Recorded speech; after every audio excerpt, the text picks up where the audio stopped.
بسم اللہ الرحمن الرحیم۔ السلام علیکم دوستو، I'm Areed Saleem, welcome to my YouTube channel novel orchard. کیسے ہیں آپ سب لوگ؟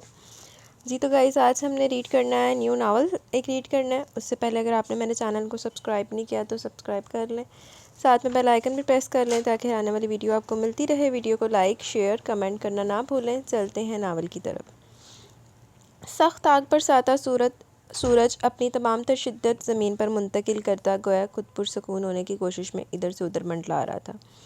اس گرمی میں ماتھے پر آئے پسینے کو دوپٹے سے پونچھتی وہ تیز تیز قدم اٹھاتی گھر کی طرف جا رہی تھی۔ کالج زیادہ دور نہیں تھا، مگر اس چلچلاتی دھوپ میں یہ فاصلہ بہت طویل لگ رہا تھا۔ گھر میں داخل ہوتے جو خوشگوار احساس ہوا وہ زباریہ کے آنے کا تھا۔ زباریہ کو گلے لگائے وہ باقاعدہ چلائی تھی، ارے کتنی بے وفا ہو، شادی کے بعد بالکل بھول گئی۔ اس کے چہرے سے خوشی ہویدا تھی، وہ شرمیلی سے مسکان ہونٹوں پر سجائے بولی، آ تو گئی نا؟ بھائی کے ساتھ آئی ہو؟ اس کے سوال پر زباریہ کے ہونٹوں پر سے مسکراہٹ یکدم غائب ہو گئی تھی۔ پھر خفیف سی شرمندگی سے کہتی بولی، امی کے ساتھ آئی ہوں، ان کے پاس وقت کہاں ہوتا ہے کہ مجھے چھوڑنے آتے، اتنے تو مصروف ہوتے ہیں۔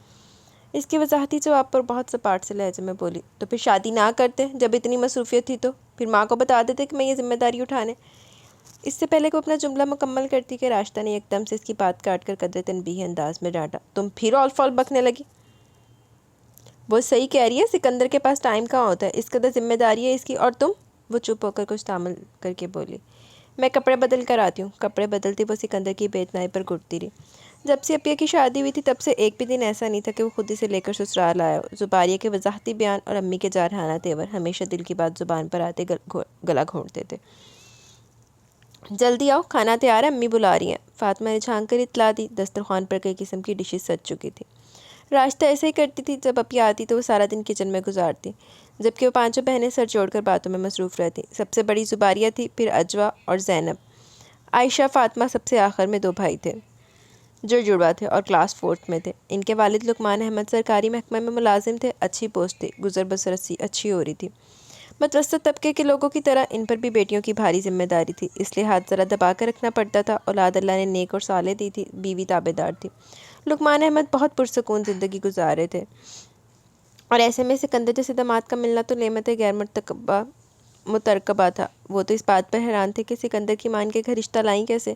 سکندر نے CSS کا امتحان پاس کیا تھا اور آج کل پولیس سروس میں SP کے عہدے پر فائز تھا۔ راشدہ الگ حیران پریشان تھی کہ کالا عہدے کا حامل لڑکا جس کی عمر بھی زیادہ نہیں تھی ان کا داماد کیسے بن سکتا ہے، کیونکہ ان کی بیٹی زیادہ پڑھی لکھی تھی، نہ ہی بہت زیادہ حسین و جمیل۔ شاید یہ قدرت کا فیصلہ تھا جن پر وہ دل و جان سے راضی تھے۔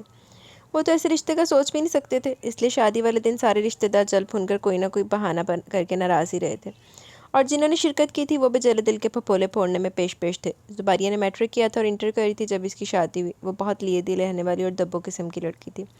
شادی کے بعد شادی شدہ زندگی کا سارا چام ختم ہو گیا تھا، کیونکہ اس کی ساس انتہائی تیز ترین عورت تھی۔ زباریہ یہ بھی سمجھ گئی تھی کہ آخر زباریہ کو پسند کرنے کی وجہ کیا تھی۔ ایک عام شکل و صورت اور کم تعلیم کی لڑکی سے وہ اپنے اکلوتے بیٹے کو بیاہنے کا مطلب یہی تھا کہ بیٹا قابو میں رہے، بیوی کی انگلیوں پر نہیں بلکہ ماں کے اشاروں پر ناچے۔ یہ قیامت خیز آگاہی ایک دن خود اس پر آشکار ہوئی تھی جب اس نے الفت اور اپنی نند کو باتیں کرتے سنا تھا۔ اس لیے تو لائی ہوں اسے، زیادہ پڑھی لکھی اور حسین عورتیں مردوں کو قابو میں کر لیتی ہیں، یہ تو اپنے احساس کمتری کے مارے چپ کی زندگی جیے گی۔ میرے بیٹے کو لڑکیوں کی کمی تھوڑی ہے، ایک چھوڑ 1000 مل جائیں گی اس کے لیے۔ اور یہ بیان زباریہ کے آئندہ لائے حمل کے لیے کافی تھا۔ سکندر کا کچا اور خاموش رویہ اور ساس نندوں کے منصوبوں نے اسے بالکل بے دست و پا کر دیا تھا، اور وہی زندگی جینے لگی جو انہوں نے اس کے مقدر میں سیاہی کی مانند کھول دی تھی۔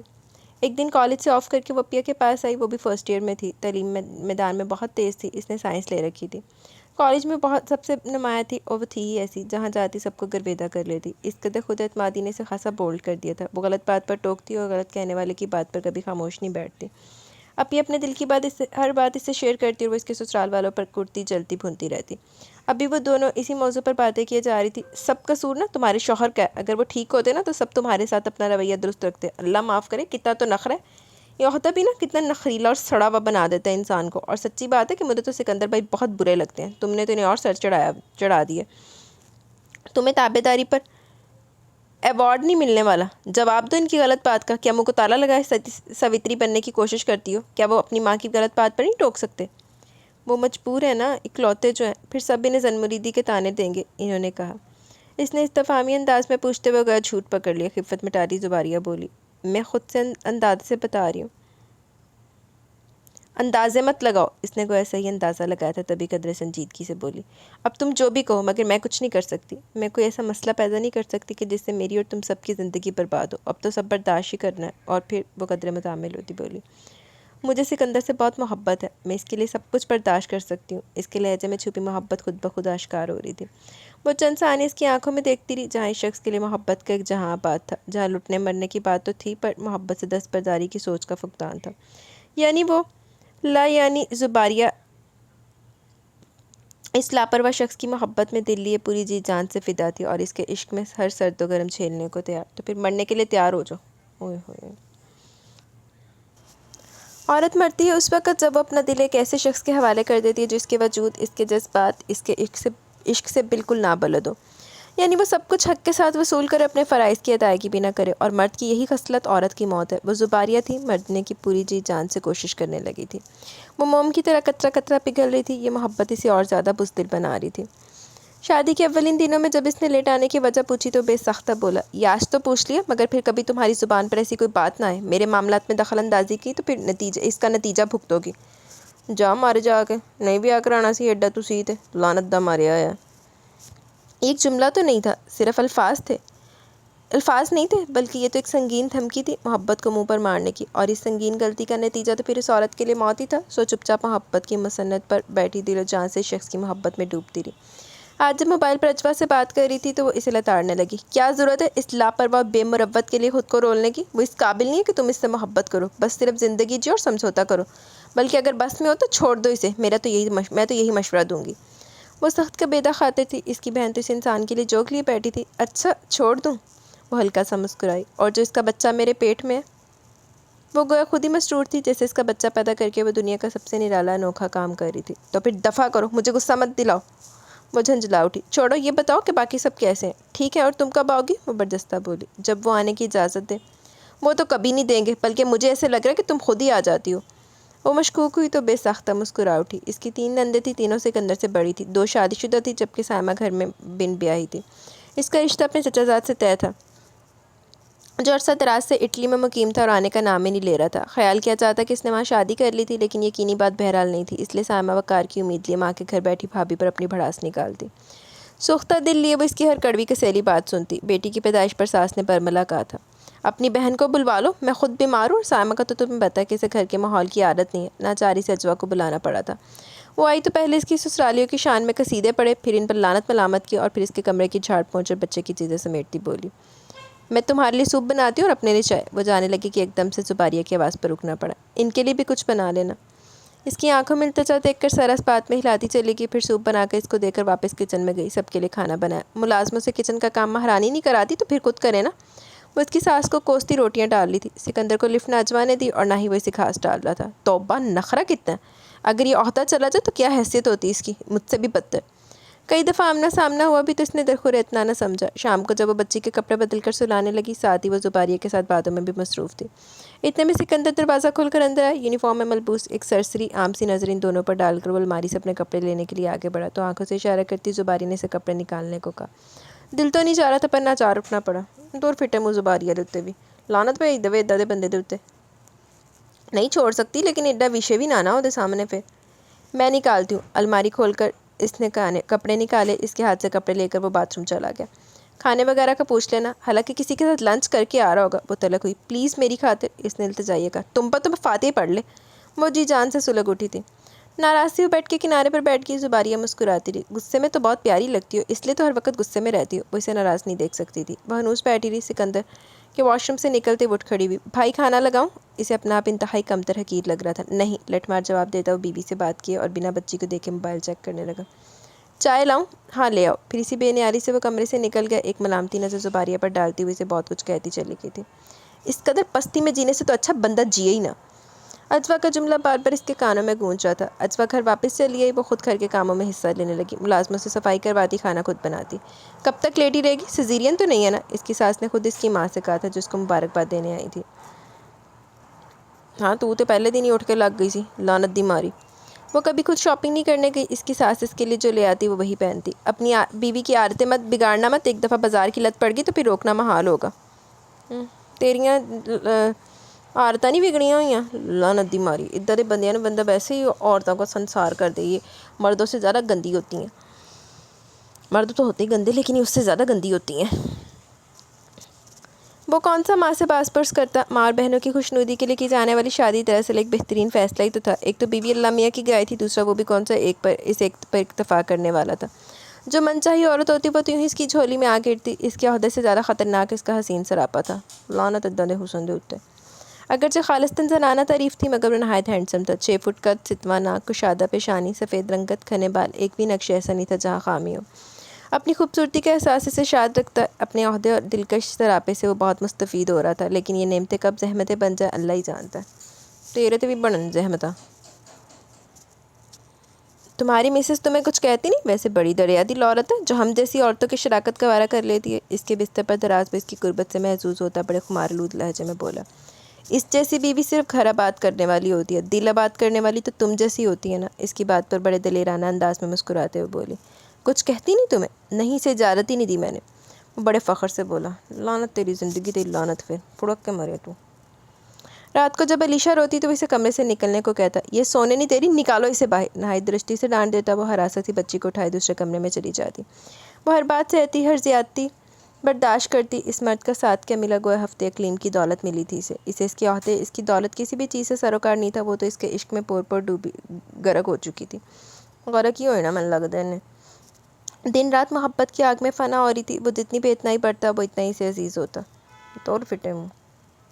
تنخواہ کا ایک بڑا حصہ ماں کے حوالے کرتا کہ گھر کا سارا خرچ وہی چلاتی تھی۔ اس کا باپ ریٹائرڈ ڈی ایس پی تھا، چند سال قبل ہی وفات پائی تھی۔ تو کو تو وفات پانی، لعنت دے ماریا۔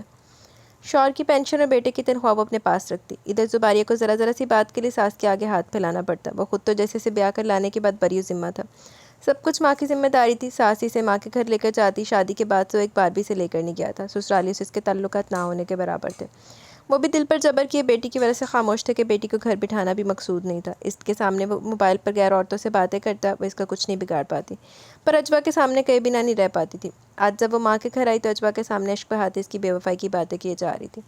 میں نے تو نہیں کہا تھا کہ ہمارے گھر رشتہ کرو، اگر رشتہ کیا تو اپنی مرضی سے کیا، اس میں میرا قصور تو نہیں ہے نا۔ وہ میرے سامنے دوسری عورتوں سے باتیں کرتا ہے، ان کے پاس جاتا ہے، ان کے لیے گفٹ لاتا ہے، میں روز خود کو جوڑتی ہوں، روز خود کو ٹوٹا ہوا دیکھتی ہوں، کیا ہماری زندگی ایسے گزرے گی؟ وہ جس کرب و اذیت سے گزر رہی تھی اجوا کو اس کا اندازہ تھا، تبھی تحمل سے بولی، تبھی تو کہتی ہوں وہ کمینہ محبت کے لائق نہیں، اپنے خالص جذبے اس پر مت لٹاؤ، وہ اس قابل ہے کہ تم اس کے لیے اپنے آنسو بہاؤ۔ یہ آنسو بہانے کی بجائے اگر تم اس کو 2 4 سناتی تو اس کی ہمت نہیں ہوتی اس قدر کمینگی دکھانے کی۔ وہ اس کی بات کاٹتی ایک دم بولی، کیا میں ایسا کر سکتی ہوں؟ وہ تو کھڑے کھڑے مجھے اپنی زندگی سے نکال دے گا، پھر میں اس کی بچی کو لے کر کہاں جاؤں گی؟ اور پھر میں خود زندہ بھی رہ بھی پاؤں گی یا نہیں؟ وہ ایک بار پھر بلکنے لگی۔ وہ اسے تسلی دلاسے دینے لگی، وہ جانتی تھی کہ وہ مرد کبھی سدھرنے والا نہیں۔ یہ عورت خواہ مخواہ اس بے درد انسان کے لیے اپنے قیمتی آنسو ضائع کر رہی تھی، وہ اس کی محبت میں اندھی کسی بات کو سمجھنے کی کوشش ہی نہیں کر رہی تھی۔ باپ اسے دیکھ کر بہت خوش ہوا تھا، او آج ہماری بیٹی کیسے گھر کا راستہ بھول گئی، اسے ساتھ لگائے وہ ہاتھ میں تھامے پھلوں کے شاپرز راستہ کو تھمانے لگا۔ سکندر کیسا ہے؟ لقمان سین میں بچھے چارپائی پر بیٹھتے ہوئے اس کے سسرالیوں کے بارے میں رسماً پوچھنے لگا۔ ٹھیک ہے سب۔ پھر دیر تک ادھر ادھر کی باتیں ہوتی رہیں، بے کیف دن راتیں گزر رہی تھی، جب اچانک سکندر کا ٹرانسفر کسی دوسرے شہر ہو گیا۔ رات کو اس کے بارے میں جب بات کرنے کے لیے اپنی ہمت مجتمع کرنے لگی تو اس کے پاس جاتے جیسے آسان خطا ہو گئے، قدرے ہچکچاتے ہوئے اس کے قریب بیٹھ گئی۔ آپ صبح جائیں گے؟ بات شروع کرنی تھی، خاصی مشکل لگ رہی تھی۔ نہیں، پرسوں۔ وہ بستر پر دراز دونوں آنکھوں پر ہاتھ رکھے بولا، کیا آپ ہمیں اپنے ساتھ لے کر جائیں گے؟ اس کے سوال پر یکدم اسے آنکھوں سے بازو ہٹاتا وہ قدرے چھمبے سے بولا، بغیرت اپنی لعنت دہائے گا چول انسان، تمہیں کس نے کہا میں تمہیں لے کر جا رہا ہوں؟ وہ اس کی آواز کے لہجے سے ہمیشہ ڈر جایا کرتی تھی۔ اس سمے بھی وہ جیسے کانپ کر رہ گئی۔ میری ماں جہاں ہوگی وہاں تم بھی ہوگی۔ اس کا ایک جملہ اس کے اوقات کا تعین کر گیا۔ وہ اٹھنے لگی تو اس کا ہاتھ پکڑ کے اسے پاس بٹھاتے بولا، پاؤں دبا دو اور پھر ایک گلاس دودھ لے آنا۔ گلا دبایا تھا، پاؤں دبا دو، لعنت دے ماریا ہوا۔ وہ اس کے حکم کی تکمیل میں جٹ گئی۔ وہ چوری چوری اسے دیکھتی، جتنا وہ اسے نظر انداز کرتا اتنا وہ اس کے اور قریب ہوتی جاتی۔ وہ اسے آکاش اور خود اپنا آپ ایک ذرے کی مانند دکھ رہا تھا، تو کبھی آکاش اور ذرہ مل پائیں گے؟ لامت نہ ہی سوچ کا تسلسل اسے بہت آگے خیالوں کی دنیا میں نکال لے گیا۔ اس مرد کی بے رخی دل پر قابض ہو رہی تھی، اس بے رخی میں ہی تو جینے کا مزہ تھا اس پگلی عورت کے لیے۔ خود ساختہ زندگی کے نشے میں چور وہ بھی اس مرد کو چوری چوری دیکھ رہی تھی۔ بس اپنی خود ساختہ وہ کمپلیکسز میں نا انہوں تو کوئی ارشدہ کنگرا بنا دیتا ہے، پتہ نہیں اپنے آپ نو کی سمجھ رہا ہے بغیرت انسان۔ اس کے جانے کے کچھ دن بعد اجوا ان کے ہاں آئے۔ اس کی ساس اور نند بازار گئی ہوئی تھی، اس وقت وہ دونوں گھر پر اکیلی تھی۔ اجوا بے پرواہ انداز میں کھل کر باتیں کیے جا رہی تھی۔ تم نے ہمیشہ کی طرح اب بھی نہیں کہا ہوگا کہ اپنے ساتھ تمہیں لے کر جائے؟ اجوا بے یقین تھی اس کی بات پر، وہ دھیمے سے مسکراتے بولی۔ تمہیں کس نے کہا میں نے نہیں کہا ہوگا؟ کچھ دیر پل بعد وہ پھر سے کہنے لگی۔ میں نے کہا تھا، مگر وہ کہنے لگے کہ جہاں اماں ہوں گی وہاں تم رہو گی۔ تو کیا شادی اس کی اماں سے ہوئی ہے؟ تمہیں بے وقوف سمجھ رہا ہے وہ، بلکہ سمجھ کیوں نہ، تم تو بنی بنائی بے وقوف ملی ہو اسے۔ کس قدر خاموشی سے نکل گیا تمہیں یہاں چھوڑ کر۔ اس کو اشتعال میں آتا دیکھ کر وہ ایک دم سے بولی، چلو کچن میں جا کر چائے اور ساتھ میں کچھ کھانے کو بنا لیتے ہیں۔ خوش دلی سے کہتی ہوئی اٹھی تو علیشا کو گود میں اٹھا کر وہ بھی اٹھ گئی۔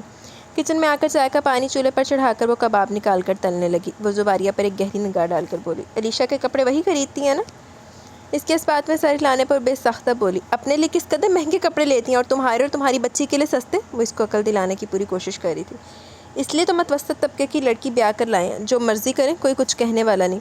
اگر کسی بڑے گھرانے کی گستاخ سی بہو ہوتی تب انہیں پتہ چل جاتا، وہ دان چباتی بولی۔ کچن کی ٹیبل پر کباب کی پلیٹ اور چائے کے کپ رکھ کر وہ بیٹھ گئی اور ایک مجروح مسکراہٹ ہونٹوں پر لاتی بولی، تم اپنا دل کیوں جلاتی ہو؟ یہ میری قسمت ہے، یہ سب بھگتنا ہے مجھے۔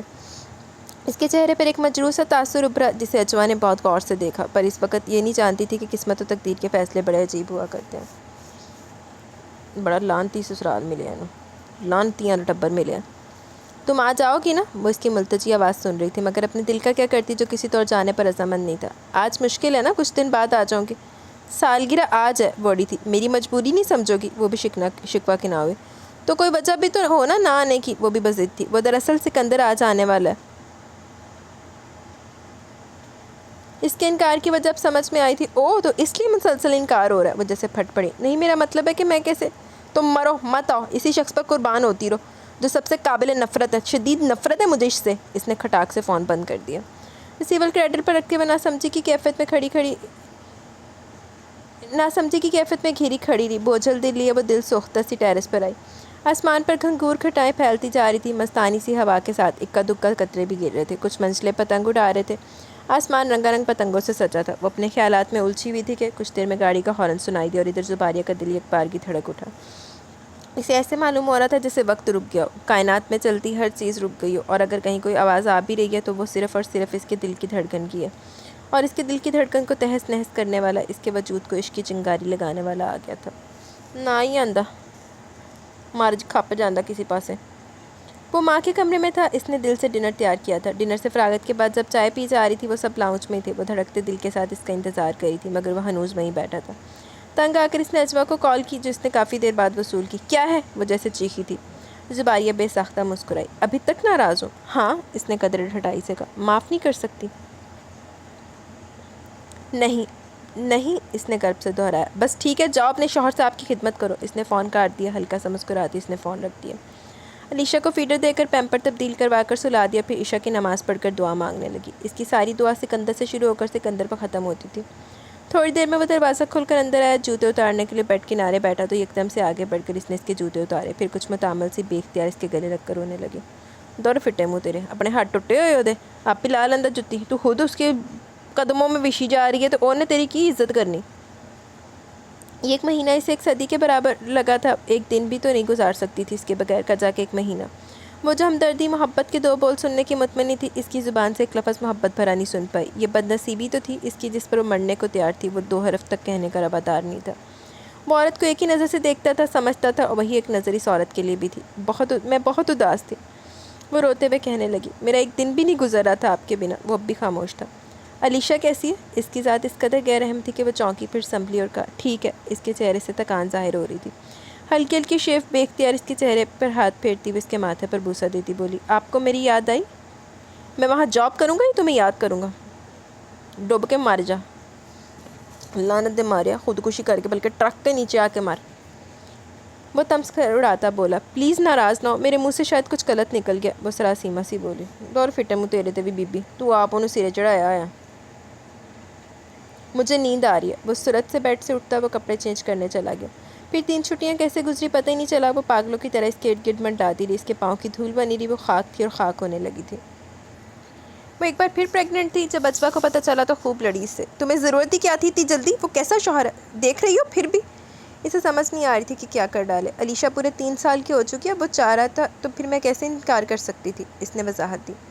نہیں، میں یہ قطعی ماننے کو تیار نہیں کہ اس کی خواہش پر ہے۔ وہ بھی بنا قابل یقین نگاہوں سے دیکھے جا رہی تھی۔ راشدہ بیگم جو سبزی کی ٹوکری لیے ادھر آ رہی تھی، اجوا کو لتاڑنے لگی۔ یہ تم کیا اس کو گھر تباہ کرنے کے گر سکھاتی ہو؟ وہ تو انہیں زج کے دے رہی تھی، صبر نہیں آیا تو جیسے پھٹ پڑی۔ یہ اس کا اور اس کے شوہر کا معاملہ، تم بیچ میں مت بولو۔ تو کھلتی رہے پھر، پیر پٹکتی وہ اٹھ کر کمرے سے چلی گئی۔ خبردار اس کی باتوں میں نہ آنا، اگر تم نے اس کی ایک بھی بات سن لی تو بس گیا تمہارا گھر۔ راشدہ بیگم بہت نالاں تھی اس سے۔ یہ باقی دو کہاں غائب ہیں؟ وہ زینب اور فاطمہ کا پوچھنے لگی۔ ٹی وی کے آگے بیٹھی کوئی ڈرامہ رٹ رہی ہیں۔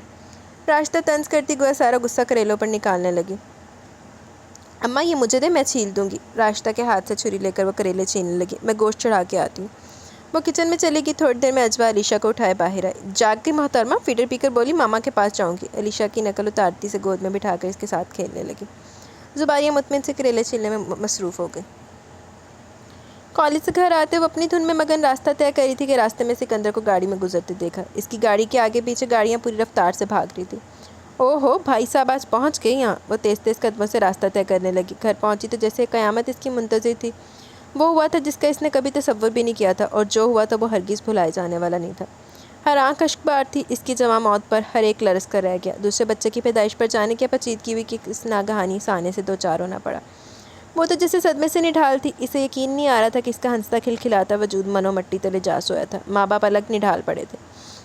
علیشہ تو بس روتے ہوئے ماں کے پاس جانے کی ضد کیے جا رہی تھی۔ اجوا نے آج تو اس شخص کی آنکھیں بھی نم دیکھی تھی جس نے سب سے زیادہ ناقدری کی تھی اس عورت کی۔ اس وقت تو وہی اسے اس کا قاتل لگ رہا تھا۔ اس کا دل چاہ رہا تھا کہ وہ اس کا گریبان پکڑ کر اس کا محاسبہ کرے۔ وہ اسے اس بدرو کی مانند لگ رہا تھا جس کی زندہ بہن کو سالم نکل کے سب پولیے نے کھادا اور وہ خود مری ہے اس سانپ کی وجہ سے۔ اس چول کے اوپر وہ پاگل ہوئی پڑی تھی میرے پیچھے۔ زندگی جیسے جمود کا شکار ہو کر رہ گئی تھی۔ وہ کئی دن تک سکتے کسی حالت میں رہی تھی، لیکن ماں باپ کی خاطر دل کو سنبھالنا پڑا۔ پھر وہ ماں کو دلاسا دینے والی چٹان بن گئی۔ گزرتے ہوئے دن رات خود ہی مرہم لگاتے کہ دکھیا میزش بھرے دن اس وقت بہت بھاری لگ رہے تھے۔ اب ایک زندگی سے جڑی کہانی تو ٹوٹ گئی تھی، مگر ایک اور زندگی سے جڑنے کی کہانی شروع ہونے والی تھی۔ اے لو، اب اس کے ماں باپ کوئی چول نہ مار دے۔ وہ تو سب کو اداس مغموم کر کے چلی گئی، پر اپنی دو نشانیاں ان سب کے لیے چھوڑ گئی، علیشہ اور نومولود علینا۔ ان کے گھر میں سناٹے بول رہے تھے۔ یہ سناٹے طویل ہوتے اگر الفت نہ آتی اور ان کے حساب پر ایک اور بم نہ پھوڑتی۔ یہ سوچا بھی کیسے انہوں نے؟ جب اس نے سنا تو دنگ رہ گئی۔ دیکھیں انہیں لعنت مارنی سی تو اب اور اس کی سب سے حیرانی والی بات تو اس کے ماں باپ کے لیے نا کہنا اپنی تھی ایک نو مار دیتا ہوں دوجی نو مارا ناستے بھیجنا ہے انہوں نے۔ لو، اس میں سوچنے کی کیا بات ہے؟ لوگوں نے تو مجھے کہا کہ اپنی بیٹی کو بات کرو، بچوں کی خالہ ماں بن کر پال لے گی۔ جنہوں نے مشورہ دیا نا ان سے کہیں کہ وہ اپنی بیٹیاں دیں، میرا سوچے بھی مت۔ دو ٹوک انداز اختیار کرتی وہ اس موضوع پر کوئی بات سننے پر تیار ہی نہیں تھی۔ مسئلہ کیا ہے؟ پڑھائی تمہاری مکمل ہے، پھر بچیوں پہ اگر کوئی غیر عورت آ گئی تو ظلم کے پہاڑ توڑ دے گی ان پر مجھے وہ شخص کسی بھی طور قبول نہیں ہے، وہ حتمی انداز میں بولی۔ تو یہ انکار اپنے باپ کے سامنے کرنا، لاکھ لعنت اماں جی ہوتی۔ امی آپ ایک بیٹی اس پر قربان کر کے اب دوسری قربانی کے لیے پیش کریں گی؟ وہ ناقابل یقین نگاہوں سے تکے جا رہی تھی۔ دیکھو بیٹا، اس کو تو ہزاروں لڑکیاں مل جائیں گی مگر ویسا رشتہ ہمیں نہیں مل سکے گا۔ لاکھ دی لعنت رشتے دے تے لاکھ دی لعنت دی سوچ دے اتے۔ کیا اچھائی ہے ان لوگوں میں؟ تو برائی بھی اتنی نہیں ہے۔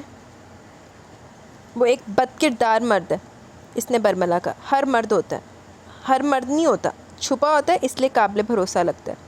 راشدہ اپنے موقف سے ہٹنے پر تیار نہیں تھی۔ لعنت راشدہ دے موقف دے اتے تے راشدہ دے اتے بھی۔ فلرٹ کرنے میں بد کرداری میں فرق ہوتا ہے، وہ بھی سنجیدگی سے بولی۔ ٹھیک ہو جائے گا، جب بچے بڑے ہوتے ہیں تو ماں باپ خود بخود سنبھل جاتے ہیں، اور پھر وہ اعلیٰ عہدے پر فائز ہے۔ قصور اس کا نہیں، لڑکیوں کا ہے جو خود کو اس قدر عرضہ کرتی ہیں۔ ماں کسی صورت اس کا موقف ماننے پر تیار نہیں تھی، لیکن یہ معاملہ اس قدر شدت اختیار کر گیا جب الفت نے کہا، اگر تم اپنی بیٹی دینے پر تیار نہیں تو اپنی نواسیاں یہاں اپنے گھر لے آؤ، غیر لڑکیاں تو انہیں نہیں رکھیں گی۔ ان کی اس قدر ڈھٹائی پر راشدہ بیگم تل ملاتی ہوئی بولی، بہن کچھ وقت سوچنے کے لیے دیں، ہم فیصلہ کر کے فیصلہ ہمارے حق میں ہونا چاہیے۔ مجھ سے بچیاں نہیں سنبھلتی، جلدی کرو دیر نہ ہو جائے۔ جاتے جاتے بھی وہ دھمکا گئی تھی۔ دیکھا آپ نے کیسے دھمکا رہی ہیں، زبردستی کر رہی ہیں وہ، اجوا طیش میں آ کر بولی۔ خدا کے لیے مجھے پاگل مت کرو۔ پھر روتے ہوئے بولی، نہ تو تمہیں میرا خیال ہے نہ ان پھول سی بچیوں کا، اگر تمہیں اپنی بہنوں کا اور ماں باپ کا خیال ہوتا تو فوراً ہاں کر دیتی، پر تمہارے جیسی خود غرض اولاد تو اللہ دشمن کو بھی نہ دے۔ ماں کوسنے لگی تو دل گرفتہ سی وہیں بیٹھتی چلی گئی۔ آہو، ایک مار گئی ہوں دوجی نو مارن دی تیاری کر رہی ماں، لاکھ دی لعنت داری ماں دے۔ مجھے سمجھ نہیں آتی ہے مڈل کلاس لوگوں کی سوچ میں نہیں۔ مڈل کلاس بھی اب میں کیا ہی بولوں، کچھ لوگ اتنے دکیانوسی سوچ کے مالک ہوتے ہیں نا کہ بس اعلیٰ عہدے نو چٹنا بیٹھ کے انہیں ایک مار دی ہے تم لوگوں کی، اور پھر وہ سارا کچھ بتاتی رہی ہے کہ وہ اتنا بد کردار ہے، ایسے ہے ویسے. ٹھیک ہے اگلے بندے کی اولاد ہے، اگلے بندے کی اولاد کے لیے آپ اپنی اولاد کی زندگی تباہ کری جا رہے ہو. عجیب ہے. تم بھی اس شخص کی طرفداری کرو گی؟ رباب کی بات پہ وہ حیرت سے دیکھنے لگی. نہیں، میں تو ایک سیدھی سی بات کر رہی ہوں. اگر کوئی بھی دوسری عورت آئی تو وہ تمہاری بھانجیوں کے ساتھ کیا کرے گی اس کا اندازہ تو تمہیں ہوگا. اگر تمہارے ماں باپ ایسا کرنے کو کہہ رہے ہیں تو اس میں برائی بھی نہیں ہے. کبھی کبھار ہمیں کچھ فیصلے دوسروں کی خاطر بھی کرنے پڑتے ہیں، باقی تم خود سمجھدار ہو. رباب اس کی دوست کو اس کی ماں نے اسے سمجھانے کے لیے بلایا تھا، لیکن فیصلہ اس وقت ہوا جب اس کے باپ نے بنا اس سے پوچھے ہاں کر دی. تو پھر پہلے ایڈا ڈرامہ کرنے کی ضرورت سی جو کرنی ہے اپنی مرضی سے پھر کیوں پوچھیا وہ کولو. قسمت کی ستم ظریفی، ایک بہن گھر سے نکلی تو دوسری ایک جوڑے میں وہاں آئی تھی. یہ شادی تو نہیں تھی، ایک سودا تھا جو ان بچوں کی خاطر کیا گیا. شادی کی پہلی رات جیسا کچھ بھی نہیں تھا، وہی کمرہ، وہی لوگ، بالکل عام سا دن، عام سی رات. شادی ایسی تو نہیں ہوتی. اس کمرے میں زباریہ ہوتی تھی اور اب وہ اس کے بستر پر یکدم سے اس کے اندر کچھ ٹوٹا تھا. دل رو رہا تھا پر آنکھیں خوش تھی.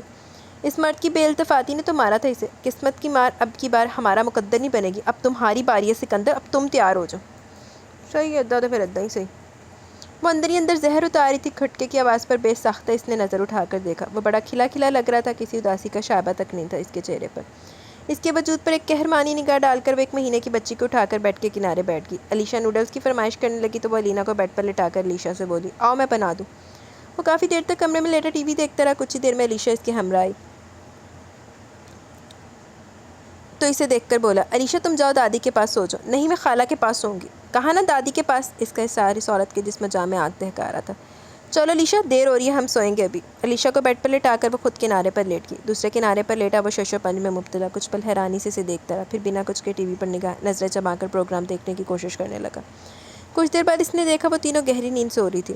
صبح علیشا کو تیار کر کے اسکول دادی کے ساتھ بھیجا اور پھر کمرے میں واپس آ کر لینا کو فیڈر پلانے لگی. نیند سے بیدار ہو کر اس نے کسل مندی سے آنکھیں کھولی تو اسے دیکھتا بولا، ناشتہ تیار ہے کہ نہیں؟ نہیں. اور میرے کپڑے؟ نہیں. کیوں؟ اس کا جواب تو تمہارے پاس ہوگا، پرسکون سے انداز میں کہتی ہوئی بولی. یہ تم کس لہجے میں بات کر رہی ہو مجھ سے؟ کیوں؟ تمہارا ادھار لیا میں نے؟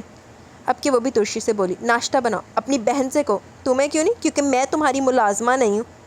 تو پھر یہاں کیا کر رہی ہو؟ وہ اب کی بار اٹھ بیٹھا. اس کی نیند اڑ گئی. میں ان بچوں کی ماں ہوں، یہی ہے نا شادی کی وجہ. تم یا تمہارے گھر والے میری ذمہ داری نہیں، اس لیے مجھ پر حکم چلانے کی بجائے اپنے گھر والوں کو زحمت دو. اس کی اس قدر زبان درازی نے تو اس کی آنکھیں کھول دی. وہ سنجیدگی سے بستر سے اترا. تو رات کو سارا پلان شدہ تھا؟ ہاں، یہی سمجھ سکتے ہو. وہ دھیرے دھیرے قدم اٹھاتا اس کے مد مقابل اور پھر اس کی آنکھوں میں آنکھیں ڈال کر بولا، تمہاری بہن نے نہیں بتایا تھا کہ میں کیسا ہوں؟ نہیں، تم اتنے اہم نہیں ہو کہ ہر کوئی ہر وقت تمہاری باتیں کرے. اس نے بھی بڑی بے خوفی سے کہا تھا.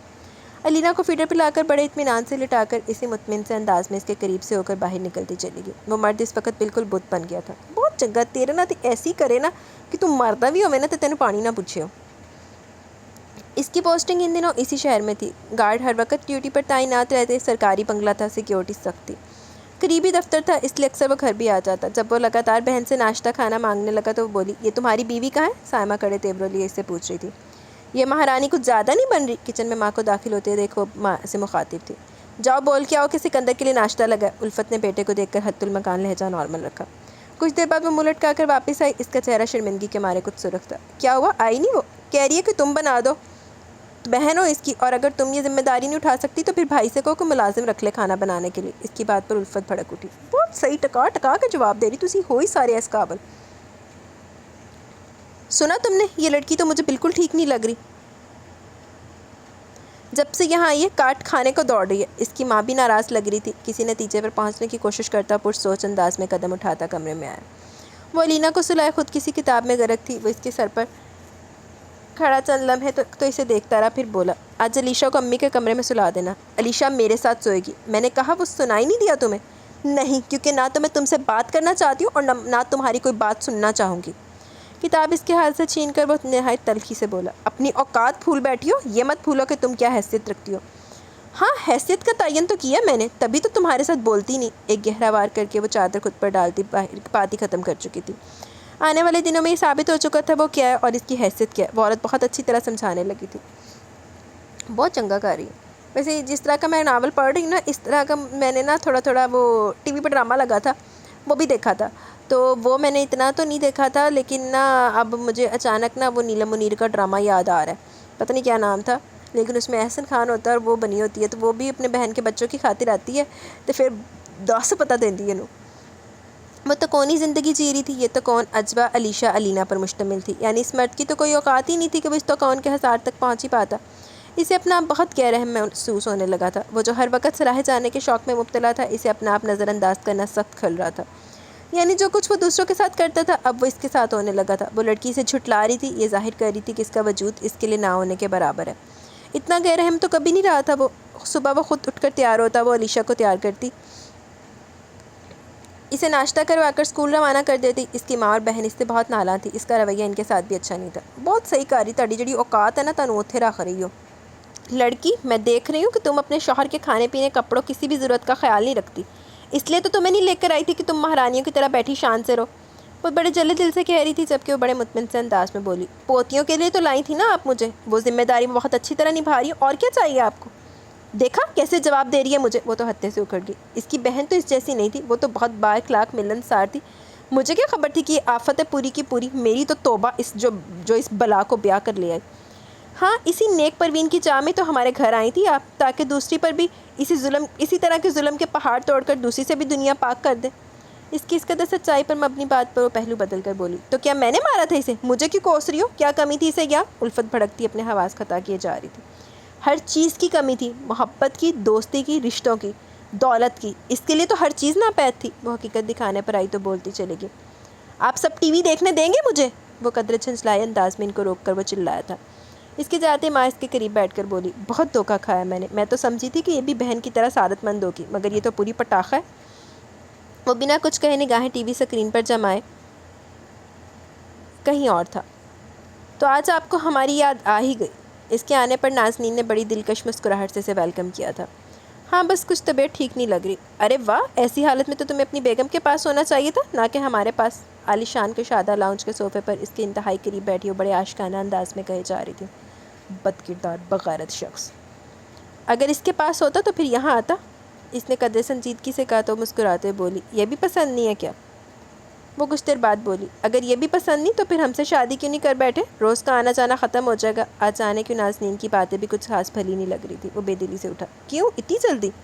وہ ہڑبڑا کر اٹھی، میں گھر جاؤں گا، یہ کہتے وہ سیدھا نکلا تھا۔ وہ ایک اڑیل گھوڑے کی مانند سرکش زندگی کی لگام تھامے اپنی مرضی کی دوڑ لگائے، ان میں سے ہر ایک کو پیچھے چھوڑنے کی تگ و دو میں تھی۔ شام کو گرم چائے کا کپ لیے وہ جب لاؤنج میں آئی تو الفت کو سکندر کے پاس بیٹھے دے کر اپنے کمرے میں چلی گئی۔ کافی دیر بعد جب وہ باہر نکلی تو ہنوز وہ دونوں وہیں بیٹھے ٹی وی کے کسی پروگرام پر تبصرہ کر رہے تھے۔ مجھے تم سے کچھ بات کرنی ہے۔ اس کی بات سے ایک دم رخ موڑ کر سکندر نے اسے دیکھا۔ کیا بات ہے؟ اپنی آوازی سے خود اجنبی لگی۔ تو کہو نا، کیا چھپ کر پٹیاں پڑھانا چاہتی ہو؟ اس کی ساس نے فوراً کہا، آپ سے بات نہیں کر رہی میں، نہایت ترشی سے کہتی ہوئے ایک بار پھر سکندر کی طرف متوجہ ہوئی۔ علیشہ کو میں کسی اچھے اسکول میں ڈالنا چاہتی ہوں، یہ اسکول مجھے پسند نہیں ہے۔ اے بی بی، کیا کہہ رہی ہو؟ اچھا خاصا تو ہے، لڑکی ذات ہے، کون سا ہم نے اسے کمشنر لگوانا ہے جو مہنگے مہنگے اسکولوں میں پڑھائیں گے؟ لڑکا تھوڑی ہے جس نے خاندان کو چلانا ہے۔ ان کی جاہلانہ باتیں سے سخت ناگوار لگ رہی تھی، تبھی تاثرات بھی نہ چھپائے بولی، میں نے آپ سے مشورہ نہیں مانگا، اس کے باپ سے پوچھ رہی ہوں، دادی ہوں میں اس کی، میں فیصلہ کروں گی۔ وہ سلگی تو گئی تھی، تم سے پوچھ رہی ہوں، کسی اچھے اسکول میں ایڈمٹ کرواؤ گی یا نہیں؟ اس کی بات میں دھونس سے آدھا تھی، تبھی سائمہ بگڑتی بولی، امی صحیح کہہ رہی ہیں، اتنے مہنگے اسکول میں ایڈمیشن کی ضرورت ہی کیا ہے؟ تم سے پوچھ رہی ہوں، وہ براہ راست سکندر کی آنکھوں میں دیکھتی بولی، ٹھیک ہے، جو اسکول تمہیں پسند ہے بتا دینا، میں کسی آدمی کو بھیج کر ایڈمیشن کروا دوں گا۔ بیٹی کی بات سن کر ماں پہنچ کر اور بہن ہکا بکا رہ گئی۔ تسی ہو ہی ڈرنا ایسی قابل، شکر اس لعنت دے مارے ہوئے انہیں کوئی چنگا رسپانس دیتا۔ اگلے 2 دن کے اندر ایڈمیشن ہو گیا تھا، وہ قدرے ریلیکس ہوگی۔ اگلے کچھ دنوں تک گھر کا ماحول شدید بوجھل رہا۔ اس کی ساس اور نند دونوں بات پہ بات سناتی اس کو اوقات یاد دلاتی رہی تھی۔ میں نے اس لیے کمتر گھر میں رشتہ نہیں کیا کہ تم ہمارے سر پر بیٹھنے کی کوشش کرنے لگو۔ حیا کے دائرے میں وقت بتاؤ گی تو گھر میں رہنے دوں گی، ورنہ تو گھر کا دروازہ کھلا۔ شادی شدہ بیٹیاں بھی ماں کے گھر آئی ہوئی تھی، وہ بھی بھائی کے سامنے بیٹھی اس کی برائیاں کر رہی تھی۔ ہمیں تو گھاس تک نہیں ڈالتی، زباریہ تو اچھی تھی، اتنی خدمت کرتی تھی ہماری، اور یہ تو جیسے کہیں کی مہارانی ہو، ایک کپ چائے تک کا نہیں پوچھتی۔ جھوٹ وہ بولیں جو قابل برداشت ہو، جب سے آئی ہیں آپ کون کچن میں جان کھپاتا رہے آپ کے لیے؟ اگر آپ کے لیے میں ہاتھ باندھے 24 گھنٹے بھی کھڑی رہوں نا، تب بھی کوئی نہ کوئی نقص آپ نے نکالنا ہی ہے۔ جانے وہ کب سے آ کر ان کی باتیں سنتی رہی تھی۔ وہ سب اگلے دن بازار جا رہی تھی، سکندر سے رقم لے کر ماں بولی، بچیوں کے کپڑے بھی لے آئیں گے، ویسے بھی پھپھیاں جا ہی رہی ہیں۔ بچیوں کے رہنے دے، وہ میں خود لے کر آؤں گی، آپ تکلف مت کریں، اجبا نے منع کیا تھا۔ کیوں؟ پہلے بھی تو میں لاتی تھی، آپ کے لائے کپڑے مجھے پسند نہیں ہیں۔ اس کی برملا سچی بات پر غصے سے لال پیلی ہوتی الفت نے سب کو مخاطب کیا۔ میری ہر بات پر اس کو اعتراض ہے، کیا نقص ہوتا ہے ان کپڑوں میں بھلا؟ وہ جیرا پر تیار تھی، جس پر نہایت اطمینان سے ان کا اطمینان غارت کرتی بولی، جیسے امیر قریب میں، جیسے مہنگے اور سستے میں۔ آپ جو پہنتی ہے وہ مہنگا اور بچیوں کے سستے سے سوٹ ہوتے ہیں جو کہ مجھے ہرگز پسند نہیں۔ وہ آگ بگولا ہوتی بولی، کیا ماں کے گھر تم نے کبھی مہنگے سوٹ پہنے؟ نہیں، پر یہاں پہنوں گی۔ بائی دا وے میں بچیوں کی بات کر رہی ہوں، اپنی نہیں۔ سکونہ میں اس لہجے میں آنکھ لگاتی وہ ان کی شاپنگ کا سارا موڈ غارت کر گئی۔ رہی سے ایک اثر بیٹے نے پوری کر دی، اماں بچیوں کے رہنے دے، وہ خود خرید لے گی جو اسے پسند ہو۔ وہ کہتے ہوئے تو وہ تو باہر چلا گیا جبکہ وہ کش پر کش کھانے لگی۔ ہے ہی ایسی قابل سارا ٹبر نا۔ مجھے لگتا ہے میرے بچے پہ تویز وغیرہ کرواتی ہے۔ وہ تو میری بات رد کر کے کیسے اس کی بات بلا چوچڑا مان لیتا ہے۔ اگر یہی حال رہا تو یہ تو ہمیں گھر سے ہی نکال کر دم لے گی۔ اماں سچ کہوں تو بھائی بھی دبنے لگا اس سے، پہلے تو ایسا نہیں تھا۔ سائمہ بھی نمک پاشی کیے جا رہی تھی۔ اگلے دن جب وہ شاپنگ کے لیے گھر سے نکلنے لگی تو بے ساختہ کہہ بیٹھا، رکو میں لے کر جاتا ہوں، تم اکیلی کیسے جاؤ گی؟ وہ اس وقت وہ بلیک پینٹ پر بلیک شرٹ پہنے گلاسز آنکھوں پر چڑھائے کافی سنجیدہ تھا۔ شکریہ، پر میں خود جا سکتی ہوں۔ ضد مت کرو، ڈرائیور کے ساتھ چلی جاؤ۔ وہ خود ہنوز سنجیدہ تھا۔ مجھے عادت نہیں، جس طرح آپ ہی دھکے کھاتی کہیں آتی جاتی تھی بالکل ویسے میں بھی جا سکتی ہوں۔ ایک سخت جملہ اس کے منہ پر مار کر وہ گیٹ سے نکل گئی۔ میں لعنت بھیجتی ہوں تمہارے عہدے اور تمہاری مراد پر۔ دل ہی دل میں بڑبڑاتی ٹیکسی میں مارکیٹ چلے گی۔ بہت چنگا کتا ہے یہ ایسی قابل۔ یونیفارم وغیرہ خرید کر اگلی صبح سے علیشا نے اسکول جانا شروع کر دیا۔ صبح ناشتے کی ٹیبل پر الفت ایک بار پھر اس کے فیصلے پر ناقدرانہ رائے کا اظہار کیے جا رہی تھی۔ بچی کو اتنی دور اسکول بھیجنا کتنا مشکل ہوگا؟ ضرورت ہی کیا تھی کہ اتنی دور کے اسکول میں ڈال دیا؟ اب کون لے کر جائے گا؟ باپ۔ کچھ ثانیے بعد وہ قدرے پرسکون سے بولی، باپ ہے نا، جب پیدا کر سکتا تو لے جا کیوں نہیں سکتا؟ بالکل صحیح کہہ رہی۔ ایس کڑی ایسے تو تالیاں باندھ دیا۔ رک جو مارا گیا ایسی تالیاں، ذرا خالے میرا ہاتھ نہیں ویلا۔ اس کے سکونہ میں اس جملے پر بھی پلا کی کاٹ تھی۔ نوالا بمشکل نگلتے ہوئے ماں کو دیکھ کر اپنی گھمبیر آواز میں بولا، میں لے جاؤں گا، کوئی مسئلہ نہیں ہے۔ علیشا تیار ہے؟ مجبہ پر نظریں جمائے پوچھ رہا تھا۔ ہاں چلو اٹھو علیشا۔ اس کا بیگ اور پانی کی بوتل اٹھا کر وہ اس کے ہمراہ باہر پورچ تک آئی۔ گاڑی کے دروازے کے پاس کھڑی وہ سکندر کے باہر آنے کا انتظار کر رہی تھی۔ کچھ دیر میں ماں کو سکتے میں چھوڑ کر باہر آیا۔ وہ اس کے قریب آ کر اس کے پیچھے کھڑا فرنٹ سیٹ کا دروازہ کھولنے کے لیے اس کے بالکل قریب ہوا تھا۔ اس کے سینے سے اس کے کندھے مس ہوئے تھے۔ ایک دم سے مڑنے پر وہ بالکل اس کے سینے سے ٹکرائی تھی۔ راستہ دو، نظریں اٹھا کر اس نے بڑے سپاٹ سے انداز میں کہا۔ بڑی خاموشی سے اس نے ہٹ کر راستہ دیا۔ وہ علیشا کو لے کر اسکول چلا گیا۔ پھر تو جیسے یہ اس کی ڈیوٹی میں شامل ہو گیا، وہ اسے خود ہی لے کر جاتا اور واپسی میں گارڈ کو بھیج دیتا۔ چلو بغیرت انسان نے اپنی اولاد دی بھی کوئی ڈیوٹی چکی، نہیں تو ادھر نے صرف پیدا کرنے کا شوق ہوتا ہے۔ اسے لگ رہا تھا کہ زندگی جو جمود کا شکار تھی ایک دم سے اس میں رنائی اور چاشنی در آئی تھی۔ وہ نہیں جانتا تھا وہ کیوں جینے کے مدد سے ہم آہنگ ہونے لگا تھا۔ اگرچہ دلکشی رنائی تو پہلے بھی اس کی زندگی کی ساتھی تھی، مگر خوشی اب دل کے بند خانوں میں رچی بسی وہ تو اس نے کبھی محسوس ہی نہیں کی تھی۔ وہ ایک ایسا مرد تھا جسے ہمیشہ ہر عورت نے چاہا تھا۔ اس کی ظاہری جسمانی خوبصورتی اور عہدہ ہمیشہ اس کی چاہت کی اولین وجوہات رہی تھی، مگر اب اسے لگنے لگا تھا کہ جیسے وہ تو وہ ہے ہی نہیں جسے ہر کوئی سراہتا رہا۔ یہ لڑکی جس طرح اس کی ذات کی نفی کرتی تھی وہ اسے سوچنے پر مجبور کرتا تھا کہ وہ بھی کبھی ریجیکٹ ہو سکتا ہے۔ مگر بات یہاں ریجیکٹ ہونے کی بھی نہیں تھی، کچھ اور تھا جو اسے پگھلا رہا تھا۔ کیا اس عورت کا وجود، کیا وہ چاہتا تھا کہ وہ اسے اپنی قربت دے کر ساری دوریاں مٹا دے تاکہ اس کے بے چین وجود کو قرار مل سکے جو نظر انداز ہونا کسی طور پہ برداشت نہیں کر پا رہا تھا؟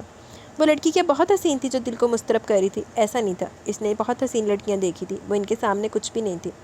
5 فٹ 5 انچ قد، مناسب بدن، گندمی رنگت، بڑی آنکھیں، کتابی چہرہ۔ وہ پرکشش تھی پر اس قدر حسین مرد کے سامنے کچھ بھی نہیں تھی۔ وہ مضطرب رہتا اور اس طرح کے اس کیفیت میں گھنٹوں اسی کے بارے میں سوچتا چلا جاتا۔ شاید اس لڑکی نے دور رہ کر اسے سوچنے پر مجبور کر دیا تھا۔ اس نے اپنے آپ کو ڈیگریڈ نہیں نہ کیا، نہ او پہلی وغیرہ وغیر وشی یا زباریہ وغیر اس کے آگے۔ آج سنڈے تھا، وہ دیر تک سویا رہا تھا۔ جیسے نیند سے بیدار ہوا تو علیشا کو تیار دے کر فوراً پوچھ بیٹھا تھا، یہ بیگ وغیرہ کہاں لے کر جا رہی ہو؟ علینا کو چھوٹا بیگ تھامے وہ کمرے سے نکل رہی تھی جب اس نے اسے روکا۔ ہم نانوں کے گھر جا رہے ہیں، اطلاع دیتی نکلی تو وہ ایک دم سے بستر سے اترتا بڑی صورت سے پاؤں میں چپل ڈالے باہر آیا تھا۔ خوابیدہ سی آنکھیں، شرٹ کے کھلے بٹن، وہ اس کے سامنے کھڑا تھا۔ کہاں جا رہی ہو؟ امی کے ہاں۔ ایک عام سی نظر اس پر ڈال کر وہ علیشا کا ہاتھ تھامے لینا کو گود میں اٹھائے لاؤنج کا داخلی دروازہ پار کر کے باہر نکل گئی۔ وہ اس کے پیچھے چلا ہے۔ میں لے جاتا ہوں، تھوڑی دیر ویٹ کرو، کپڑے بدل کر آتا ہوں۔ نہیں، ہم خود چلے جائیں گے۔ اس کی دھرمی پر ناگوار تاثرات چہرے پر لاتے وہ ناگواری سے بولا، تو پھر ڈرائیور کے ساتھ چلی جاؤ۔ نہیں، آپ ہی ہمیشہ ٹیکسی استعمال کرتی تھی، میں اس سے اچھی نہیں ہوں کہ گاڑیوں میں بیٹھ کر سفر کروں۔ پر میری بیٹیاں ٹیکسی پر سفر نہیں کریں گی۔ اچھا، تمسکر اڑاتی رک کر اس کی آنکھوں میں آنکھیں ڈال کر بولی، کیا آپ ہی علیشا کے ساتھ ٹیکسی پر نہیں آتی تھی؟ اس کی بات پر وہ لاجواب ہو گیا۔ چلو علیشا، وہ پیدل ہی چلی گئی۔ وہ بے دلی سے واپس مڑا۔ تیرے نہ صحیح ہو رہا، تو ہے ہی ایسی قابل، چھترانے قابل ہے۔ میں حیران اس بات پر ہوں کہ وہ آخر چاہتی کیا؟ نہ تو اسے میرے گھر والے اچھے لگتے ہیں، نہ ہی میں۔ ایسا لگتا ہے جیسے اس نے شادی محض انتقام لینے کے لیے کی ہو۔ میں مانتا ہوں کہ مجھ سے کوتاہی ہوئی ہے، مگر یار وہ تو بالکل کمپرومائز کرنے پر تیار ہی ہیں۔ ہن اپنے تے آئی تھی، میرے کو کوتاہی ہوئی ہے، کون تیرے نہ کمپرومائز کرن ساریاں۔ وہ حذیفہ کے سامنے اپنے دل کی باتیں یہاں کر بیٹھا۔ حذیفہ اس کے بچپن کا دوست تھا، ان دونوں کی مثالی دوستی آج تک قائم تھی، وہ دونوں اپنی کوئی بھی بات چھپاتے نہیں تھے۔ تمہیں مسئلہ کیا ہے؟ اگر وہ پاس نہیں آتی تو کب تک ایسا کرے گی؟ باہر کیا کام ہے، بتاؤ اسے۔ نہیں یار، وہ کچھ عجیب شے ہے، آسانی سے ماننے والی نہیں ہے۔ وہ بہت سنجیدگی سے بولا۔ چھوڑو اسے، آؤ تمہیں آؤٹنگ کراتا ہوں، پھر دلنشی سے بھی ملوا دوں گا۔ مطلب جدہ دا بغیرت آپ، ادہ دا بغیرت دوست۔ نہیں یار، اس وقت تو کچھ بھی نہیں۔ کیا اپنی دوسری بیوی کے لیے جوگ لینے والے ہو؟ حذیفہ نے مذاق اڑایا، دونوں ہاتھ سر کے نیچے رکھے وہ ایک گہری سانس لے کر بولا۔ فی الحال تو ہوش و حواس میں ہوں۔ حذیفہ اسے تنگ کرنے لگا، کچھ ہی دیر میں وہاں سے چلا آیا۔ گھر آ کر پہلی نظر لان میں کھیلتی علیشا پر پڑی تو بے اختیار بھاگ کر وہ اس تک پہنچا، اسے گود میں اٹھا کر بولا، مما کہاں ہیں؟ اندر ہیں، الینا کو سلانے لے گئی ہیں۔ اسے چھوڑتا وہ سیدھا اپنے کمرے میں آیا۔ وہ بیگ سے چیزیں نکال کر اپنی جگہوں پر رکھ رہی تھی۔ وہ قریب جا کر دونوں ہاتھ سینے پر باندھے بہت خاموشی سے اس کے مصروف ہاتھوں کو دیکھتا ایک دم سے بولا، کس کے ساتھ آئی ہو؟ اکیلے۔ مجھے کال کی ہوتی، میں آ جاتا لینے۔ اس کی آنکھیں کچھ پل کے لیے جیسے اس کی آنکھوں میں گڑ گئی تھی، پھر نظریں بدل کر اپنے کام میں مصروف ہو گئی۔ پھر نامحسوس انداز میں وہ اس لڑکی کے شکنجے میں جکڑتا چلا گیا۔ ماں الگ ناراض تھی، ان کی ناراضی بعض صورتوں میں بجا بھی تھی۔ وہ لڑکی ان کے ساتھ بھی اپنا رویہ بہتر نہیں کر پا رہی تھی، لیکن وہ بھی مجبور تھا۔ بہرحال وہ اس کی بیٹی کی بہت اچھی طرح دیکھ بھال کر رہی تھی، اس کی ہر بات وہ بلا چوچرا مانتا چلا جاتا۔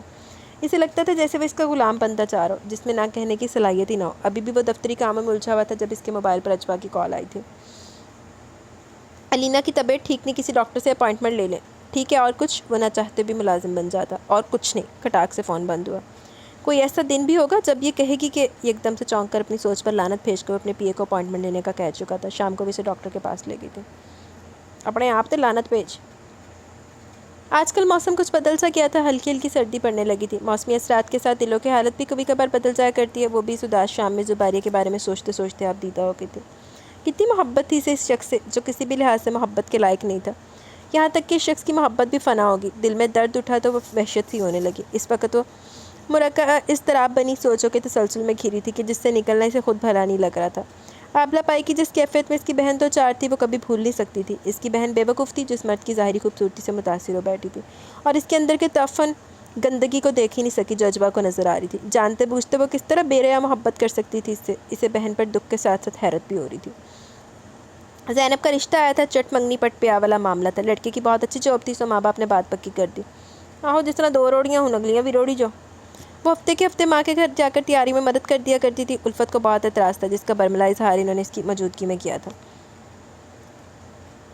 الفت ماری جاوے، کیا گھر میں اور بہنیں نہیں ہیں جو یہ یہاں سے چل پڑتی ہے؟ اسے کہو کہ گھر میں ٹک کر رہے، مجھے ہرگز یہ برداشت نہیں کہ یہ آئے روز چل پڑے۔ اس کے کانوں پر جوں تک نہ رینگی، وہ بڑے مرے سے جاتی رہی۔ ادھر الفت کڑ کڑ کر سکندر کو بھڑکانے کی مسلسل کوشش کرتی تھی۔ امی بھائی کو کہنے کی ضرورت نہیں ہے، تو خود ان سے ڈرتے ہیں۔ سائمہ نے طنز کیا تو ماں نے بھی کہا، ہاں مجھے بھی ایسے ہی لگ رہا ہے۔ اس نے چپ ساتھ لی تھی، کہہ کر وہ ماں کا دل دکھانا نہیں چاہتا تھا، اور نہ ہی وہ اسے روک سکتا تھا۔ اس قدر بے بسی والی کیفیت اس کی زندگی میں کبھی آئے گی اس نے سوچا تک نہیں تھا۔ شادی والے دنوں میں تو ادھر ہی رک گئی تھی، اور پھر وہ دن بھی آیا جب اس کے میکے والے اجوا سمیت شدید حیرت سے دو چار ہوئے تھے۔ کیوں، ہون کی ہو گیا؟ ہوتے پہنچ گئے۔ ڈرائنگ روم میں بیٹھا وہ لقمان احمد کے ساتھ باتوں میں مصروف تھا۔ داماد کو آج یہاں دیکھ کر وہ حقیقی معنوں میں بہت خوش تھے۔ یہ مسرت ان کے ہر انداز سے جھلک رہی تھی۔ اس کی خوب آؤ بھگت ہو رہی تھی۔ راشدہ الگ صوفے پر بیٹھی مسکرا رہی تھی۔ لقمان نے بیوی کو اشارہ کر کے باہر بلایا۔ ان کے جاتے ڈرائنگ روم میں وہ اکیلا رہ گیا۔ کچھ ہی دیر میں علیشا آئی، باپ کے گلے لگ کر گود میں بیٹھ گئی۔ ماما کہاں ہیں؟ نہایت دھیمے سے وہ اس کے کان میں بولا۔ وہ کام کر رہی ہیں، علیشا نے مختصر کہا۔ اتنے میں سب سے چھوٹی فاطمہ اندر آئی۔ علیشا، آپ ہی بلا رہی ہیں؟ علیشا فوراً اس کی گود سے اتری اور بھاگ کر نکل گئی۔ راشدہ بیگم بھی اندر آ کر بیٹھ گئی۔ کون سی کلاس میں پڑھتی ہو تم؟ اس نے فاطمہ سے پوچھا تھا۔ 9th، اس نے کچھ شرما کر کہا۔ اب کی بار اسکول میں ٹاپ کیا ہے بورڈ کے ایگزام میں، اس کی ماں خوش خوش بتا رہی تھی۔ اوہ، پھر تو بہت لائق ہے، وہ خوش دلی سے بولا۔ پھر اس کا ہاتھ بے اختیار جیب کی طرف بڑھ گیا۔ 2,000 کے نوٹ نکال کر بولا، ادھر آؤ، یہ انعام تمہارا، اگلی دفعہ ہوگی ٹاپ تو اس سے بھی زیادہ ہوگا۔ راشدہ بیگم ہکا بکا رہ گئی۔ نہیں بیٹا، ایسا نہیں کرو، تم شرمندہ کرو، آؤ نا۔ فاطمہ کو جھجکتے دیکھ وہ بولا۔ وہ ماں کو سواریہ نگاہوں سے تکتی رہی، پھر اجازت ملنے پر فوراً آگے بڑھ کر روپے تھام لیے۔ کچھ ہی دیر میں انہوں نے چائے کے ساتھ بیشتر لوازمات سے ٹیبل سجا دی۔ چائے سے فراغت کے بعد ٹیبل صاف ہوگی تو اتنے میں ایک بار پھر علیشا اندر آئی۔ ادھر آؤ، علیشا کو اپنے پاس بلا کر ایک بار پھر دھیمے سے بولا۔ مما کہاں ہیں؟ وہ لینا کو کپڑے پہنا رہی ہے، میرے کپڑے بھی چینج کر دیے، جاؤ ماما سے کہو کہ پاپا بلا رہے ہیں۔ ایک بار پھر وہ انتظار کرنے لگا۔ ایسا انتظار تو کبھی اس نے نہیں کیا تھا۔ اس وقت جو کیفیت ہو رہی تھی، اس کیفیت سے کبھی اس کا پالا نہیں پڑا تھا۔ اس نے تو ہمیشہ اوروں کو انتظار کروایا تھا، آج خود اس لذت سے آشنا ہو رہا تھا تو معلوم ہوا کہ انتظار کس قدر اذیت ناک ہوتا ہے، جان لیوا ہوتا ہے، جان گسل ہوتا ہے۔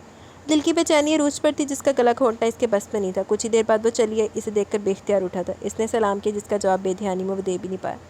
اجوا کا انداز بہت اجلت بھرا تھا، اپنی جیب سے کچھ رقم نکال کر اس کی طرف بڑھائی تھی۔ یہ اپنی ماں کو دے دینا۔ خود کچھ دینا چاہتا تھا پر ٹائم نہیں ملا۔ وہ کچھ پل کو رقم کو دیکھتی رہی، پھر بولی، ساری تیاری مکمل ہے، اس کی ضرورت نہیں ہے۔ یہ میں تمہیں نہیں، تمہاری بہن کی شادی کا گفٹ دے رہا ہوں۔ وہ بھی ضد ہوا تھا، لیکن اتنی رقم میں نہیں لوں گی۔ رقم خاصی بڑی تھی جسے لینے کی غلطی وہ کبھی نہیں کرنے والی تھی۔ ان کے درمیان بات ہو رہی تھی کہ راشدہ بیگم خود اندر آئی، انہیں دیکھ کر اپنے بے وقت آنے پر جیسے سٹپٹا گئی۔ وہ مڑ کر نکلنے والی تھی جب سکندر کی آواز پر رکی۔ وہ رقم اب وہ انہیں دینے لگا تھا۔ یہ زینب کی شادی کا گفٹ ہے، اگر آپ نے نہیں لیا تو پھر میں ناراض ہوں گا، اور اگر قبول کر لیا تو پھر میں یہ سمجھوں گا کہ آپ مجھے اپنا بیٹا سمجھتی ہیں۔ بیٹا تو بیٹا، پہلے تو قریب آن نہ سکیا۔ نہیں بیٹا، اتنی رقم؟ وہ ہچکچا رہی تھی، پھر اس کی ناراضگی کے خیال سے بولی، بیٹا یہ بہت زیادہ ہے۔ انہیں سمجھ نہیں آ رہی تھی کہ وہ لیں یا انکار کرے۔ تو ٹھیک ہے نا، آپ مجھے بیٹا نہیں سمجھتی؟ وہ ناراض ہو کر مڑا تو ایک دم سے انہوں نے پکار لیا، نہیں بیٹا، اچھا دو میں لے لیتی ہوں۔ کچھ سوچ کر انہوں نے وہ رقم لے لی۔ وہ مسکرا دیا، راشدہ چلے گی۔ وہ سپاٹ انداز میں کھڑی سے خشمگین نگاہوں سے دیکھتے رہنے کے بعد بولی، تمہاری ماں کو پتہ ہے کہ تم اتنا بڑا گفٹ دے رہے ہو؟ یہ رقم میری ماں کی نہیں، میری ہے، اس نے بنا جھجکتے کہا۔ وہ واپس چلا گیا تھا۔ سب سے زیادہ حیرت کی بات یہ تھی کہ جب اس نے رخصتی والے دن بھی شرکت کی، لقمان احمد تو پھولے نہیں سما رہے تھے، اچھا خاصا روب پڑ رہا تھا برادری اور پڑوس والوں پر۔ مقام حیرت تھا کہ سکندر جیسا غرور و تکبر والا بندہ اس لڑکی کے ہاتھوں اس قدر با اخلاق بنا ہوا تھا۔ سب سے زیادہ حیرت تو اسے خود ہو رہی تھی۔ حیرتیں ہونی ہیں جنہیں کبھی وڑ کے نہیں دیکھا تو ہن وشتہ جا رہے۔ ڈرائنگ روم سے باتوں کی آواز آ رہی تھی۔ وہ لاؤنج میں بیٹھی الفت کے ساتھ والے صوفے پر بیٹھ گیا۔ کون آیا؟ صوفے کی بیک سے سر اٹھا کر اس نے پوچھا۔ تمہاری بیوی کی دوست ہے، یہ لڑکی تو آئے دن آتی رہتی ہے، الفت نے ناگواری سے کہا۔ تو آپ لوگوں کو بھی تھوڑی سی کمپنی دینی چاہیے تھی اسے۔ سکندر کی بات پر سائمہ کا منہ غصے سے سرخ پڑ گیا۔ کیا بیوی کے ساتھ ساتھ اس کی دوست سے بھی ڈرنے لگے تم؟ یہ تم کس طرح بات کر رہی ہو؟ ہر وقت ایک ہی بات، بڑی ہو لحاظ کر رہا ہوں، آئندہ میں اس قسم کا کوئی بکواس برداشت نہیں کروں گا۔ اسے شدید غصہ آیا تھا سائمہ کی فضول گوئی پر۔ ہاں نا، سارا دن کان پھٹتی ہے ہمارے خلاف، اب تو ہم برے لگنے لگے۔ تمہارے ساتھ تو بات کرنا ہی فضول ہے۔ وہ اٹھ کر کمرے میں چلا گیا۔ دیکھا اماں کیسے مٹھی میں کر لیا، میں نہ کہتی تھی کہ کوئی جان ٹونا کرتی ہے، تم بیٹھی نا، بڑا بھروسہ تھا نا بیٹے پر، اب بھگ تو قریب گھر کی لڑکی مٹھی میں رہے گی، دیکھ لیا نتیجہ۔ وہ ماں کو سنا کر دل کی بھڑاس نکالنے لگی۔ یہ تمہاری مرجھائی شکل مجھے بالکل اچھی نہیں لگتی، پہلے کی طرح فریش رہو یار۔ حذیفہ اسے لتاڑ رہا تھا۔ چائے پیو گے یا کولڈ ڈرنک؟ وہ دونوں آفس میں تھے۔ حذیفہ نے آج اس کے آفس کا رخ کیا تھا۔ چائے۔ حالات کچھ سازگار ہوئے یا نہیں؟ وہ مانی کھیری سے پوچھتا ہنس پڑا۔ کچھ بھی صحیح نہیں ہو رہا یار، میرے گھر والے میرے خلاف ہوتے جا رہے ہیں، ذرا سی بات کا بتنگڑ بنا لیتے۔ قسم سے آفس کی 1000 ٹینشن آسانی سے سہ لیتا ہوں، پر ان کی باتیں بالکل ہضم نہیں ہوتی۔ اگر اس کی کسی بات کو درست قرار دوں تو ماں بہن ناراض ہو جاتی ہیں۔ میں اس کسی بات کو سپورٹ کرتا ہوں جو صحیح ہو، مگر صحیح بات میں غلط پہلو نکال کر وہ مجھ پر چڑھ دوڑتی ہیں۔ پہلے ایسا نہیں تھا، پہلے اس لیے نہیں تھا کہ تم نے کبھی اپنی بیوی کو سپورٹ کیا ہی نہیں تھا۔ سچ کہوں تو تم نہ اس کی کوئی بات سنتے تھے نہ دلچسپی لیتے تھے، اس لیے وہ ٹوٹلی تمہارے گھر والوں کی تابع بن گئی تھی، تمہارے لیے کوئی مسئلہ ہی نہیں تھی۔ یہاں بات دوسری ہے، تم بیوی میں دلچسپی بھی لے رہے ہو اور اس کی ہر بات بھی سنتے ہو، یہی چیز انہیں بری لگ رہی ہے۔ جہاں اس کے دوہرے رویے کی بات آ جاتی تھی وہاں وہ موضوع ختم کر دیتا تھا، اب بھی اس نے ایسے کیا تھا۔ لعنت ہمارے یہاں جو ہے فطرت گندی کدی بدل سکتی ہے، اپنی غلطیاں تو مننیاں نہیں۔ اس کے ٹرانسفر آرڈر آئے تھے، وہ بہت پریشان تھا، اتنی دور جانا اچھا نہیں لگ رہا تھا، ایسے پہلے کبھی نہیں ہوا تھا کہ اب کی بار دل و چاٹ سا تھا۔ جانے کو من نہیں کر رہا تھا مگر مجبوری تھی، دن قریب آ رہے تھے، وہ اپنی تیاری مکمل کر رہا تھا۔ اب کی بار وہ اکیلا نہیں جانا چاہتا تھا، اس لیے وہ رات کو اس سے بات کرنے کا تہیہ کر کے مناسب موقع کا انتظار کر رہا تھا۔ بچوں کو سلانے کے بعد جب وہ نماز پڑھ کر سونے کے لیے بیٹھ کی جا نہیں پائی تو اس نے اس کے قریب آ کر کہا، تم لوگ تیاری کر لو، منڈے کو ہم جائیں گے، سارا سامان پیک کر لو جو لے کر جانا بعد میں۔ ہم کہاں جا رہے ہیں؟ کچھ نہ سمجھنے والے انداز میں وہ سکون سے بولی، ٹرانسفر ہوا میرا، تم سب ساتھ جاؤ گے میرے؟ پر میں تو کہیں نہیں جا رہی، اس نے عام سے لہجے میں کہہ کر بات ہی ختم کر دی تھی۔ جہاں میں رہوں گا وہاں تم رہو گی، اس نے تحمل سے کہا۔ نہیں، تمہارے گھر میں تو یہ قانون نہیں ہے، جہاں تم رہتے ہو وہاں بیوی کی بجائے گرل فرینڈ رہتی ہے تمہارے ساتھ، اب کی بار بھی قانون مت توڑنا۔ وہ آگ برساتی مڑی تو بے ساختہ اس کا ہاتھ پکڑ کے اس کا رخ اپنی جانب موڑا تھا۔ میں اس وقت کسی تلخی کے موڈ میں نہیں ہوں، پلیز سیریسلی میرے ساتھ بات کرو۔ میں مذاق نہیں کر رہی ہوں اور میرا جواب بھی تم سن چکے ہو، تم کیوں نہیں جاؤ گی میرے ساتھ؟ اس کے ماتھے پر شکنوں کا جال بن گیا۔ کیونکہ تمہاری پہلی بیوی کو بھی یہ حق نہیں ملا تھا، وہ اس کے اعصاب کو چٹکھاتی بولی اور اسے زلزلوں کی زد میں چھوڑ کر وہ سو گئی تھی۔ تو ہے ہی ایسی قابل۔ وہ چلا گیا تھا، کچھ دن تک تو کوئی کال نہیں آئی تھی، صرف ماں سے بات کر لیتا، لیکن آج وہ کال کر بیٹھا تھا۔ بچے کیسے؟ ٹھیک ہے، مختصر سا جواب ہے۔ تم کیسی ہو؟ ٹھیک، اگر ضروری بات نہیں ہے تو میں فون بند کر رہی ہوں، علینا رو رہی ہے۔ دوسری جانب وہ